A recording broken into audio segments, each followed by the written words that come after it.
Welcome to the Agrawal classes. I am Ajit Agrawal, and today in the fluid machinery class we will try to find out the work done and efficiency of the Pelton wheel. So here in the figure you can see a bucket of the Pelton wheel and the inlet velocity triangle and the outlet velocity triangle. The various parameters are: n is the speed of the wheel in RPM, d the diameter of the wheel, Pelton wheel. The d, small d, is the diameter of the jet.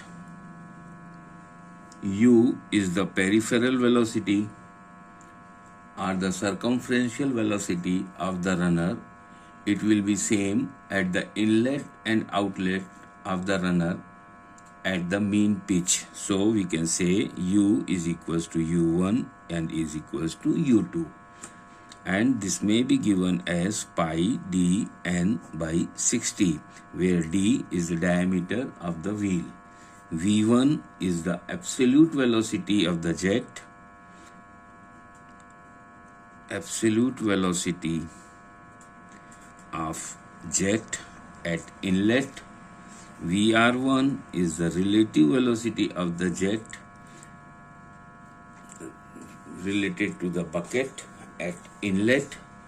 Alpha is the angle between the direction of the jet and the direction of the motion of the vane or bucket, also called the guide angle. In this case, the alpha is 0 degree.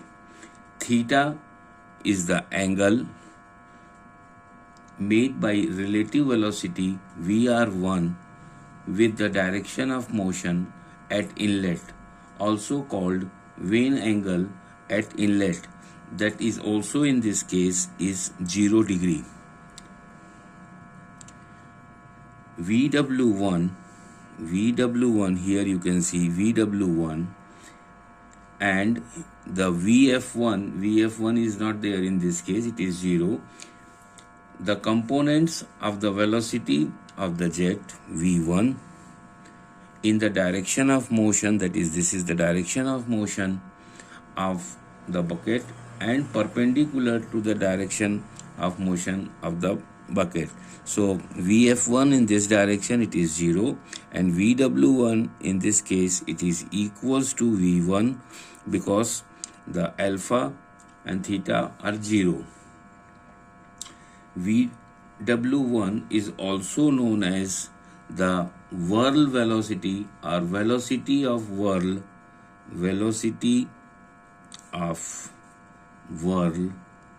at inlet.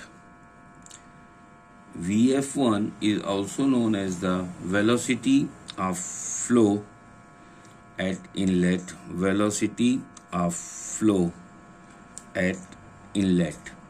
V2 is the velocity of jet leaving the vane or velocity of the jet at outlet of the vane, that is absolute velocity at exit of jet.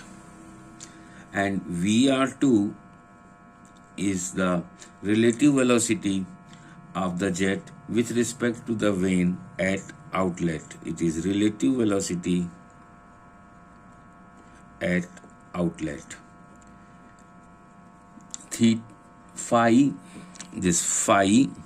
is the angle made by the relative velocity VR2 with the direction of motion of the vane in the outlet, also called the vane angle or at outlet. So phi is the vane angle at outlet, and beta is the angle made by absolute velocity V2 at exit with the direction of motion of the vane at outlet. So beta is the angle made by velocity v2 with the direction of motion of the vane at outlet. Vw2 and Vf2, Vw2 and Vf2 are the components of the velocity v2 in the direction of motion of vane and perpendicular to the direction of motion of vane at outlet. Vw2 is also called the velocity of whirl at outlet. So it is velocity of whirl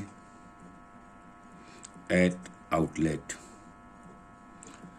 And Vf2 is also called the velocity of flow at outlet. So it is velocity of flow at outlet. Okay, so these are the nomenclatures which we are going to utilize to find out the work done and efficiency of the Pelton wheel. Now we'll consider the velocity triangle at the inlet. This is the velocity triangle at inlet and this is the velocity triangle at outlet. The velocity triangle at the inlet will be an straight line. As we are seeing this is an straight line.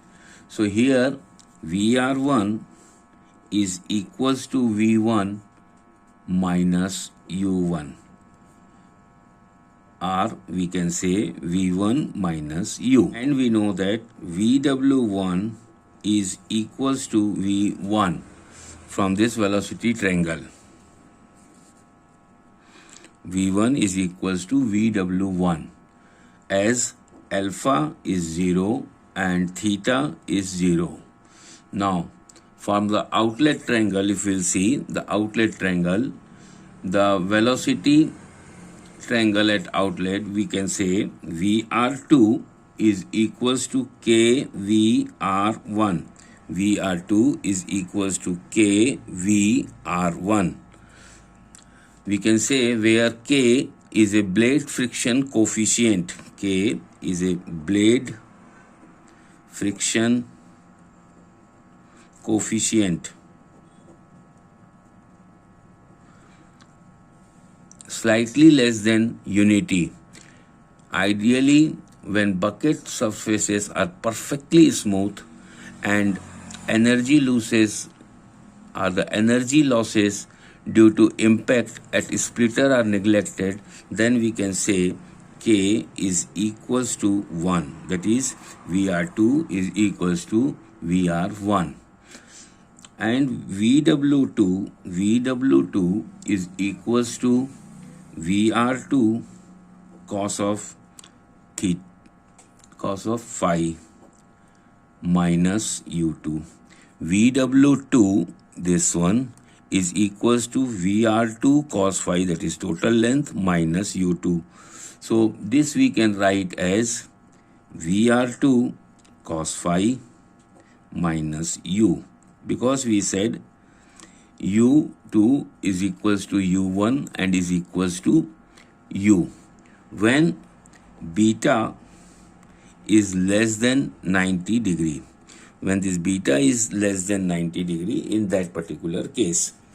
Okay, depending upon the magnitude of the peripheral speed, that is U, the unit may have a slow or medium or a fast runner. The unit may be a slow, medium or a fast runner. That depends on the velocity U of the runner. If it is a slow runner, then beta will be less than 90 degree. This angle beta will be less than 90 degree and VW2 will be negative, as we are seeing in this particular figure. If the Pelton wheel runner is a medium runner, then beta will be equals to 90 degree and value of VW2 will be equals to 0. And if I'll say the Pelton wheel runner is a fast runner, then beta will be greater than 90 degree. In that particular case, VW2 will be positive. Okay. Now, the force exerted by the jet of water in the direction of motion will be given by F equals to rho A V1 into VW1 plus VW2. This equation we had already calculated, where rho is the mass density and A is the area of the jet. So this is the force, and the work done by the jet on the runner per second will be equals to force multiplied by the speed of the runner. So it will become rho A V1 VW1 plus VW2. So this will be the work done multiplied by U. And if we wish to find out the work done per second per unit weight of water striking, then we will divide this one by the weight of water striking per second. So we will write down the work done per second per unit weight of water striking. This factor is important because once we know this factor, then simply we have to multiply it by the quantity of water which is striking the bucket per second, and we'll get the work done per second. So it will be equals to the work done by the jet on the runner per second, that is rho A V1, this one, multiplied by VW1 plus VW2 multiplied by U, divided by the weight of water striking per second. So it is rho A V1, this is the mass, multiplied by G. So it is the it is the weight of water striking per second. So this will be equals to 1 by G into VW1 plus VW2 multiplied by U. So this is the work done per second per unit weight of the water striking. Now let us find out the energy supplied to the jet at the inlet in the form of kinetic energy. So the kinetic energy supplied to the jet at the inlet will be equals to 1 by 2 mv1 square. This we can write as 1 by 2. M we can write as rho A V1. This is the volume. This is multiplied by G. So it becomes the mass multiplied by V1 square. So this is the kinetic energy of the jet per second. Okay. Now, if we want to find out the hydraulic efficiency, then it is equals to the work done per second divided by kinetic energy of the jet per second. And that is equals to work done per second is this one, rho A V1 multiplied by VW1 plus VW2 multiplied by U divided by kinetic energy of the jet supplied per second. It is 1 by 2 rho A V1 into V1 square. So if you solve it, then it is hydraulic efficiency is equals to 2 VW1 plus VW2 multiplied by U divided by V1 square.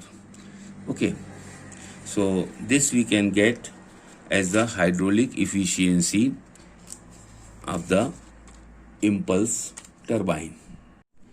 If we will further solve this one, hydraulic efficiency, from the inlet velocity triangle we know VW1 is equals to V1 and VR1 is equals to VR2 VR1 is equals to V1 minus U1 or V1 minus U. Okay, and from the outlet velocity triangle, if we'll see, VW2 is equals to VR2 cos phi minus U2 or VR2 cos phi minus U. Now, VR2 we can write as KVR1. So, VR2 becomes KVR1 cos phi minus U. And from VR1 we can write as V1 minus U. So it becomes K V1 minus U into cos phi minus U. So now we got VW1 in terms of V1 and VW2 in terms of V1. So we will substitute the value of VW1 and VW2 in this hydraulic efficiency equation. So this will become efficiency hydraulic will be equals to 2 into VW1, that is V1, plus VW2, that is K V1 minus U into cos phi minus U, and then multiplied by this U divided by V1 square. So we can further solve it to V1 minus U,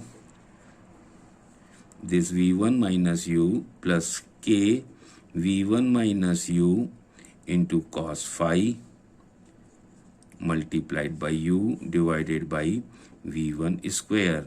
So this will become 2. V1 minus U will take common. So it will become 1 plus here it will become K cos phi multiplied by U upon V1 square. So here now we got the efficiency, hydraulic efficiency in terms of V1 and U and phi. Okay, if we want to find out the maximum efficiency for the given value of V1, then we will differentiate this particular equation with respect to U. We are going to find out the maximum efficiency for given value of V1. Okay, so we will try to find out what will be the value of U, so we get the maximum hydraulic efficiency. So what we will do, we will differentiate this efficiency with respect to the velocity and we will equate this to 0. So now when we will differentiate this, it becomes 2 1 plus K 2 1 plus K cos phi upon V1 square into D upon du V1U minus U square equals to 0. We are going to differentiate. So here we have written down, these are the constants, so we are taking it out. So this becomes this one. This is U square. Now when we will differentiate this, it will become 2 1 plus K cos phi upon V1 square into V1 minus 2U equals to 0. When we will differentiate this, it will become V1 minus 2U. So V1 will be equals to 2U, because this cannot be 0, so only this is possible, that this should be 0. So from this we will get U will be equals to V1 by 2. So for the maximum efficiency, the circumferential velocity of the bucket should be half of the jet velocity. Now to find out the value, what is the maximum value, we will substitute U equals to V1 by 2 in this particular equation or in this equation, any equation. So the hydraulic efficiency maximum will be equals to 2 into V1 minus V1 by 2, 2 into V1 minus V1 by 2, then 1 plus k cos phi upon u1, that is u, that is v1 by 2 divided by v1 square. Okay, so when we'll solve this, we'll get the hydraulic efficiency maximum equals to 1 plus k cos phi upon 2. So this is the maximum efficiency which we are getting by this substituting the value of u equals to v1 by 2. And if we'll consider the k, the friction factor, as 1, then this efficiency maximum will become 1 plus cos phi by 2. 1 plus cos phi by 2.